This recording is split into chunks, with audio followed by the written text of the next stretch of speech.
श्रीमद् भगवत गीता श्री कृष्ण जी के अनमोल वचन है। इसमें श्रीमद् भगवत गीता के अंदर आपके सारे प्रश्न के जवाब हैं।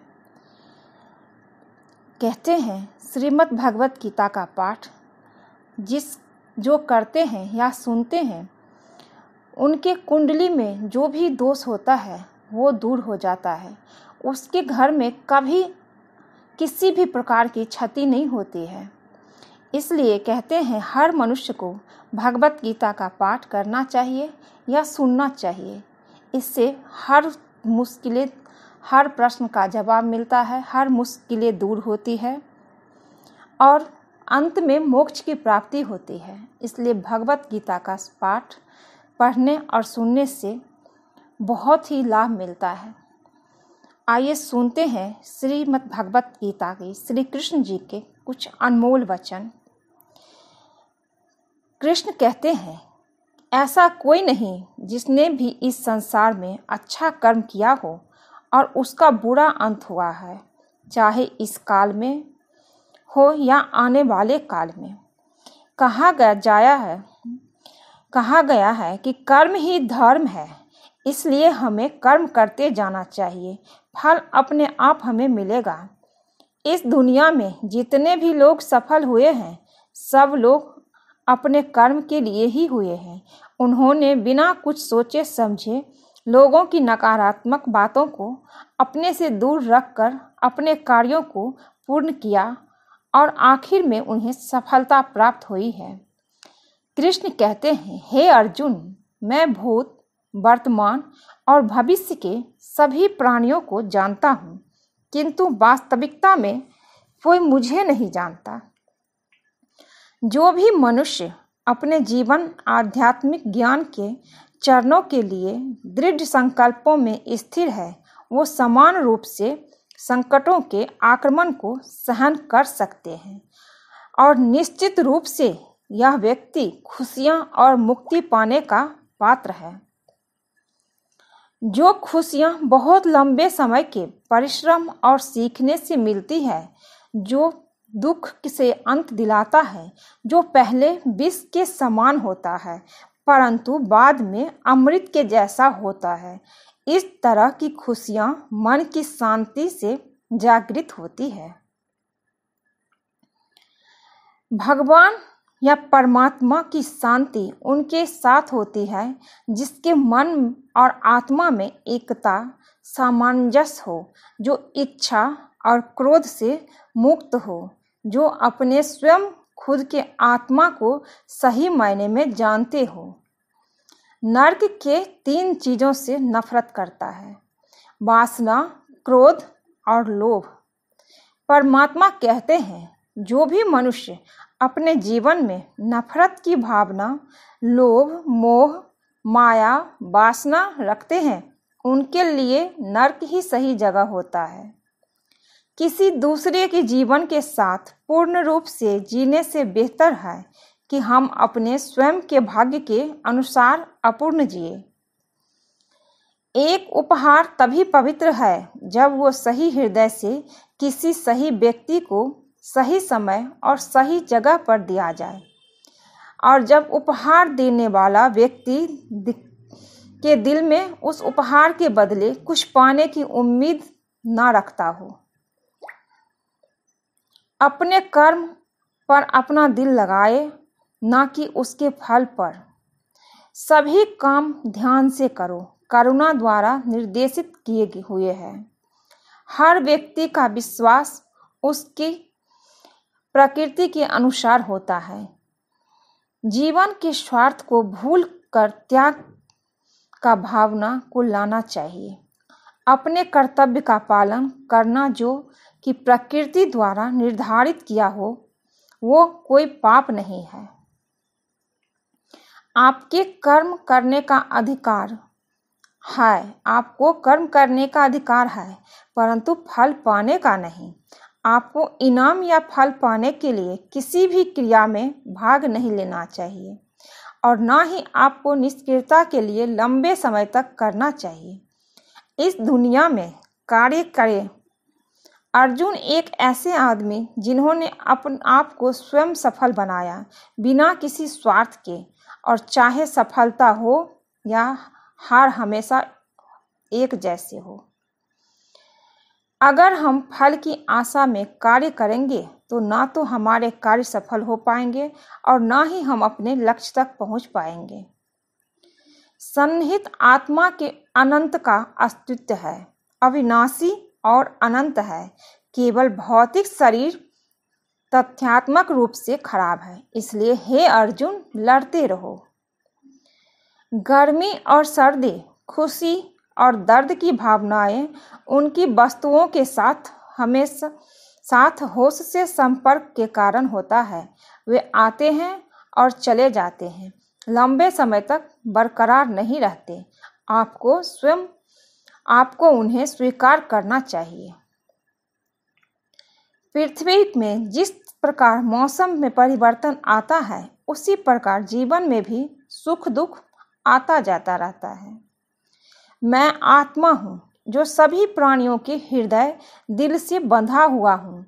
मैं साथ ही शुरुआत हूँ, मध्य हूँ और समाप्त भी हूँ सभी प्राणियों का। सभी वेदों में मैं साम वेद हूँ, सभी देवों में मैं इंद्र हूँ। सभी समझ और भावनाओं से मैं हूँ। मैं मन हूँ, सभी जीवित प्राणियों में मैं चेतना हूँ। श्री कृष्ण प्रभु जी कहते हैं, वे मनुष्य हो या देवगण सभी जगह मौजूद हैं। जो हमें देखते निहारते हैं वो हम हैं, और हम जो हैं हम उसी वस्तु को निहारते हैं। इसलिए जीवन में हमेशा अच्छी और सकारात्मक चीज़ों को देखें और सोचें। वह मैं हूँ जो सभी प्राणियों के हृदय में उनके नियंत्रण के रूप में बैठा हूँ, और वो मैं ही हूँ स्मृति का स्रोत, ज्ञान और युक्तिवाद संबंधी। दोबारा, मैं ही अकेला वेदों को जानने का रास्ता हूँ। मैं ही हूँ जो वेदों का मूल रूप हूँ और वेदों को ज्ञाता हूँ। ऐसा श्री कृष्ण कह रहे हैं।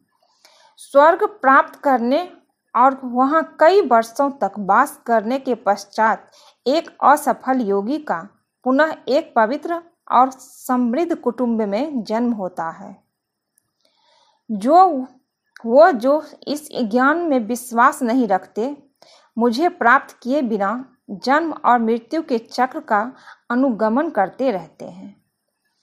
कृष्ण कहते हैं, बुद्धिमान व्यक्ति को समाज कल्याण के लिए बिना आसक्ति के काम करना चाहिए। जो व्यक्ति आध्यात्मिक जागरूकता के शिखर तक पहुंच चुके हैं, उनका मार्ग है निस्वार्थ कर्म। जो भगवान के साथ संयोजित हो चुके हैं, उनका मार्ग है स्थिरता और शांति। आपका अपने कर्म पर नियंत्रण है, परंतु किसी परिणाम का दावा करने का नियंत्रण नहीं। असफलता के डर से किसी कार्य के फल से भावनात्मक रूप से जुड़े रहना सफलता के लिए सबसे बड़ी बाधा है, क्योंकि यह लगातार ये कार्य कुशलता को परेशान करके धैर्य को लूटता है। केवल मन ही किसी का मित्र और शत्रु होता है। मैं सभी प्राणियों के हृदय में विद्यमान हूँ। वो जो मृत्यु के समय मुझे स्मरण करते हुए अपना शरीर त्यागता है, वो मेरे धाम को प्राप्त होता है।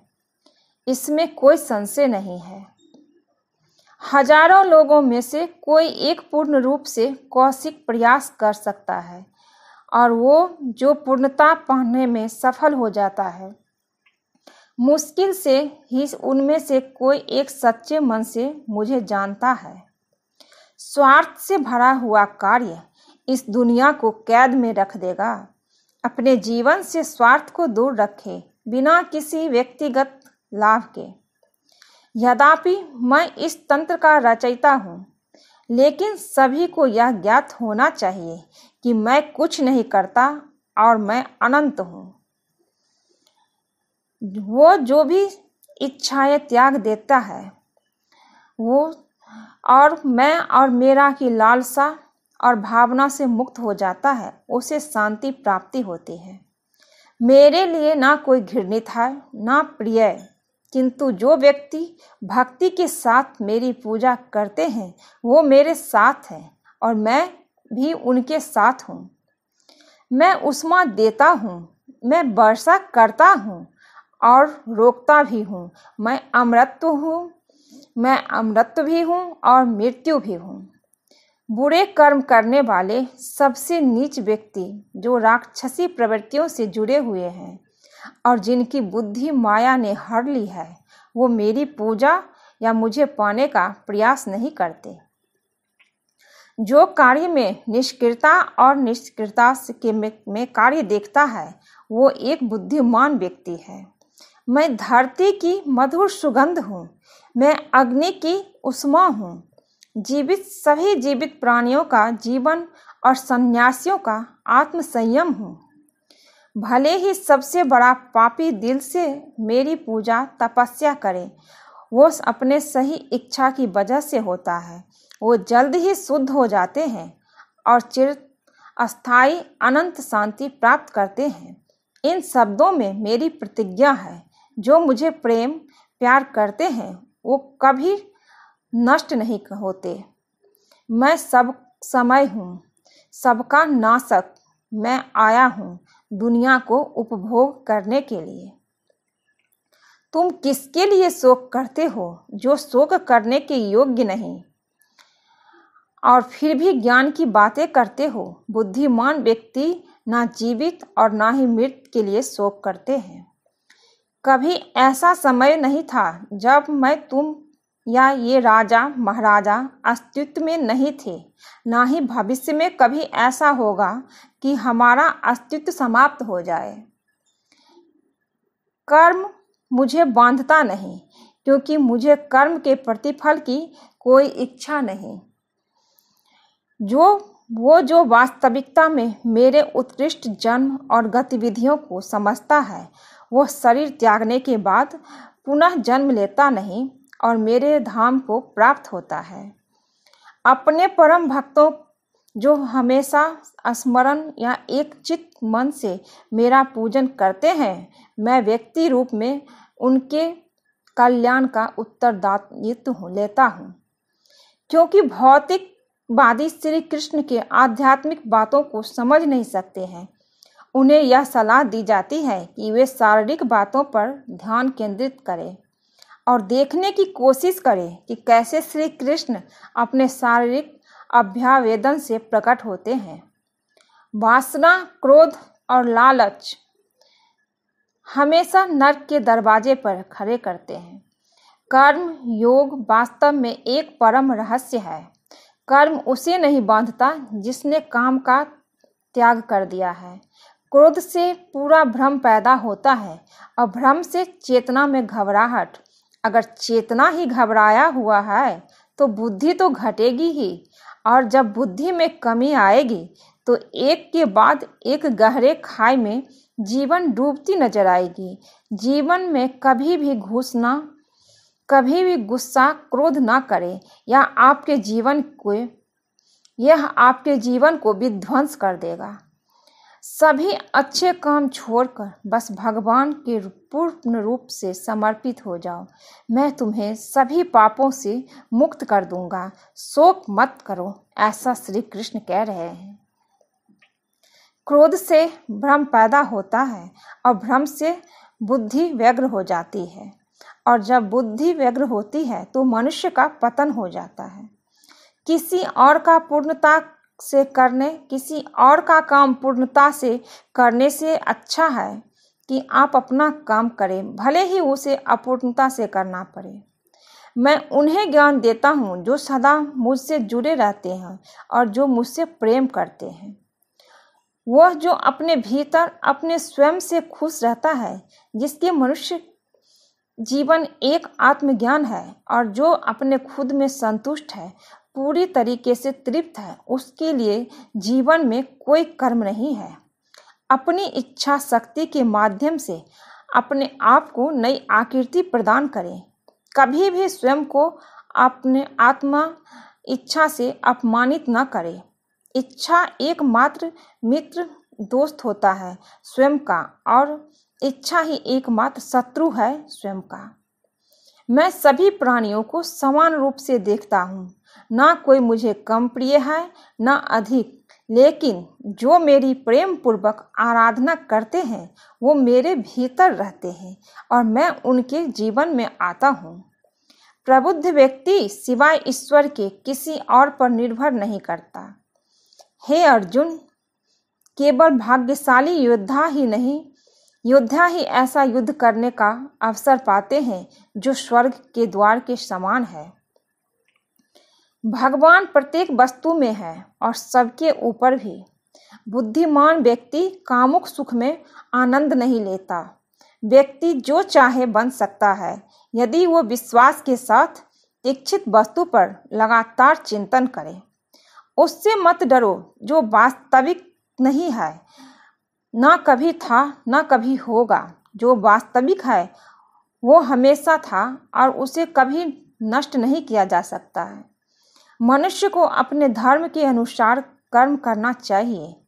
जैसे विद्यार्थी का धर्म विद्या प्राप्त करना, सैनिक का धर्म देश की रक्षा करना आदि, जिस मानव का जो कर्तव्य है वो उसे कर्तव्य पूर्ण करना चाहिए। एक मानव व्यक्ति कभी भी कामुक सुख में आनंद नहीं लेता।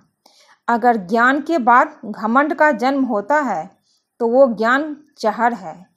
अगर ज्ञान के बाद नम्रता का जन्म होता है तो वो ज्ञान अमृत है।